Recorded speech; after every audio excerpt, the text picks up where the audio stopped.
மழை அச்சுறுத்தும் ஆத்தங்கர முன்னாலதான் வீட்டிருக்கும் சாமி வந்தா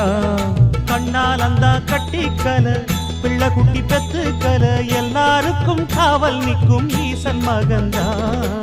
சின்னஞ்சிறு மூஞ்சோறு மன்னவனின் பூந்தேறு பூலோகம் கொண்டாடும் ஒத்த கொம்பந்தா செய்யும் தொழில் வாடாமல் தங்கு தட வாராமல் நாம் வாழ காப்பாற்றும் ஆனை முகந்தா கொட்டுங்க மேளம் தட்டுங்க தாளம் வந்தது பொன்னாடு நீ தும்பிக்கை மேலே நம்பிக்கை வச்சா எப்பவும் நன்னாடு ஒரு சூடமேத்தி சூரக்காய போட்டு ஒழுங்கடா கணபதிம் திம் திம் திம் கணபதிம் திம் திம் திம் கணபதிம் கணபதிம்